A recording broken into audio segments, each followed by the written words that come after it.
భారతీయ సమాజానికి బంగారానికి మధ్య ఉన్న అనుబంధం కేవలం ఆర్థికపరమైనది మాత్రమే కాదు. అది పూర్తిగా భావోద్వేగాలతో, సంప్రదాయాలతో ముడిపడి ఉన్న ఒక సుదీర్ఘ బంధం. పుట్టినప్పటి నుంచి పెళ్లిళ్ల వరకు, పండగల నుంచి దేవుడి హుండీల వరకు మన దేశంలో బంగారం అనేది ఒక పవిత్రమైన లోహం. కానీ ఇదే పసిడి పిచ్చి జాతీయ ఆర్థిక వ్యవస్థ కోణంలో చూస్తే ఒక అతిపెద్ద గుదిబండగా మారుతోంది.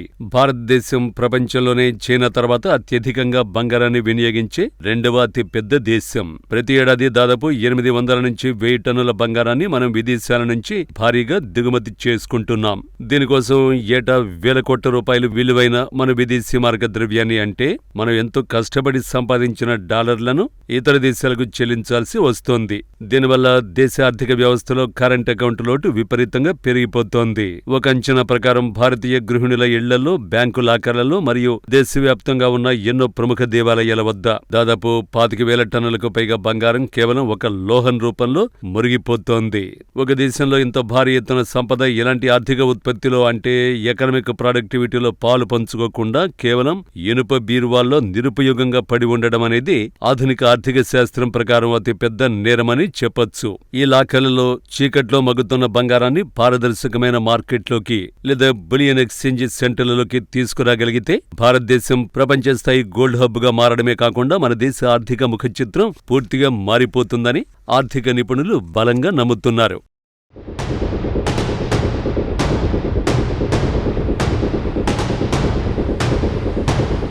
ఈ భయంకరమైన ఆర్థిక వృద్ధా అనే సమస్యను రూపుమాపడానికి, దానిని ఒక అద్భుతమైన అవకాశంగా మలుచుకోవడానికి నరేంద్ర మోదీ ప్రభుత్వం చాలా వ్యూహాత్మకమైన అడుగులు వేస్తోంది. అందులో అత్యంత కీలకమైనది ప్రజల ఆలోచన విధానాన్ని భౌతిక బంగారం నుంచి డిజిటల్ బంగారం వైపు మళ్లించడం. గతంలో జనం బంగారం కొంటే అది కేవలం ఇంట్లో బీరువాలో భద్రంగా ఉండేది, కానీ దానిపై ఎలాంటి వడ్డీ వచ్చేది కాదు. పైగా ఎప్పుడు ఏ దొంగలొచ్చి ఎత్తుకుపోతారో అన్న భయం నిరంతరం వేధించేది.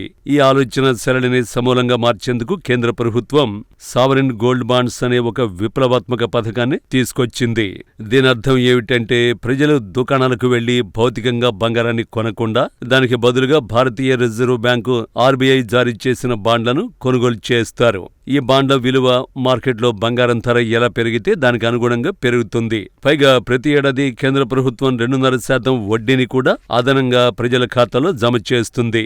ఇది సామాన్య ప్రజలకు పెట్టుబడి పరంగా అత్యంత సురక్షితమైన, దొంగల భయం లేని లాభదాయకమైన ఆప్షన్.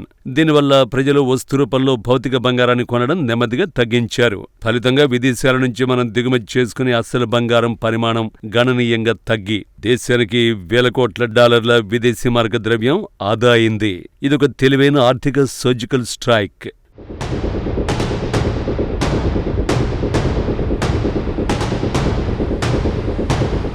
దీంతో పాటుగా ఇళ్లలో మురిగిపోతున్న సంపదను బయటకు తీసుకురావడానికి గోల్డ్ మానిటైజేషన్ స్కీమ్ (GMS) అనే మరో పథకాన్ని ప్రభుత్వం ముమ్మరంగా ప్రోత్సహిస్తోంది. ఈ పథకం ద్వారా ప్రజలు తమ ఇళ్లలో వృధాగా పడి ఉన్న పాత నగలను, నాణేలను మరియు ప్రముఖ దేవాలయాల ట్రస్టులు తమ వద్ద ఉన్న అపారమైన బంగారాన్ని ప్రభుత్వ గుర్తింపు పొందిన బ్యాంకుల్లో డిపాజిట్ చేయొచ్చు. బ్యాంక్ ఆ బంగారాన్ని కరిగించి స్వచ్ఛమైన బిస్కెట్ల రూపంలోకి మార్చి ఆ డిపాజిట్ పై ప్రజలకు వడ్డీని చెల్లిస్తుంది.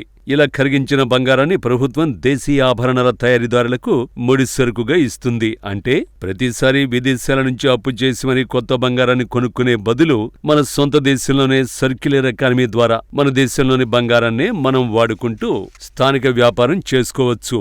ఒకప్పుడు లాకర్లలో పడి ఉన్న నిష్క్రియాత్మక సంపదను ఇప్పుడు క్రియాశీలక మూలధనంగా మార్చడమే ఈ లాకర్ టు ఎక్స్చేంజ్ కాన్సెప్ట్ వెనుక ఉన్న అసలు ఎకనామిక్ మాస్టర్ ప్లాన్.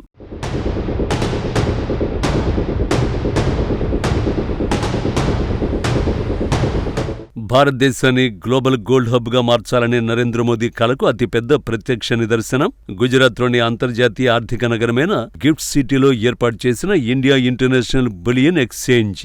ప్రపంచంలోనే అత్యధికంగా బంగారం కొనుగోలుదారుగా ఉన్న భారతదేశం ఎన్నేళ్లుగా కేవలం లండన్, దుబాయ్ లాంటి అంతర్జాతీయ మార్కెట్లు నిర్ణయించిన ధరకు దళారుల ద్వారా బంగారాన్ని కొనుగోలు చేసి ఒక ప్రైస్ టేకర్గా మాత్రమే మిగిలిపోయింది. కొనేది మనమే అయినా ధర నిర్ణయించే హక్కు మాత్రం పాశ్చాత్య దేశాల చేతిలో ఉండేది. కానీ ఇప్పుడు ఈ ప్రతిష్టాత్మక ఇండియా బులియన్ ఎక్స్చేంజ్ ద్వారా భారతదేశం ఒక ప్రైస్ సెట్టర్, ప్రపంచానికి ధరను నిర్ణయించి శాసించే స్థాయికి ఎదగబోతోంది.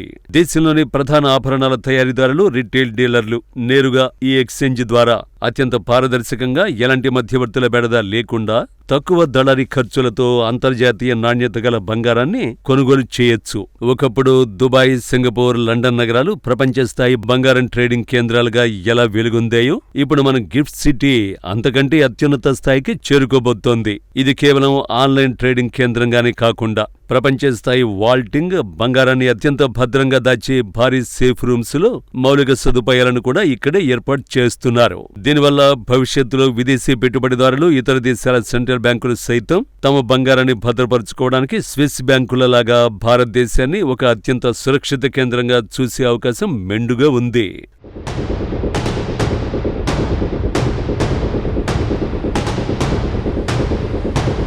అయితే ఈ సుదీర్ఘ ప్రయాణంలో భారతదేశం గ్లోబల్ గోల్డ్ హబ్ గా మారాలి అంటే ఇంకా కొన్ని కీలకమైన సవాళ్లను, అడ్డంకులను సమర్థవంతంగా దాటాల్సి ఉంది.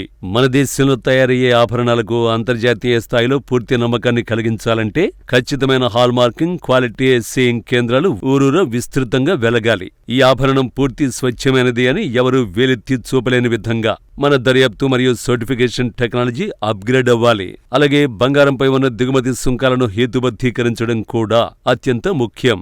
దశాబ్దాలుగా మన దేశంలో బంగారంపై ఎక్కువ పన్నులు ఉండడం వల్ల స్మగ్లర్లు విమానాల్లో, ఓడల్లో దొంగచాటుగా బంగారాన్ని దేశంలోకి తీసుకొచ్చి హవాలా మార్కెట్ను పోషించేవారు. దీనికి చెక్ పెట్టడానికి మోదీ ప్రభుత్వం ఇటీవల ప్రవేశపెట్టిన బడ్జెట్లో కస్టమ్స్ డ్యూటీని ఏకంగా 15% నుంచి 6% భారీగా తగ్గించింది. ఎప్పుడైతే ప్రభుత్వానికి చెల్లించే పన్ను తక్కువగా ఉంటుందో అప్పుడు వ్యాపారులు దొంగచాటుగా స్మగ్లర్ల దగ్గర కొనుగోలు చేయకుండా పారదర్శకంగా వైట్ మనీతోనే చట్టబద్ధమైన వ్యాపారాన్ని చేస్తారు. ఈ ఫైనాన్షియల్ పారదర్శకత అనేది గ్లోబల్ హబ్గా ఎదగడానికి ప్రాథమిక అర్హత అని ప్రభుత్వం నమ్ముతోంది.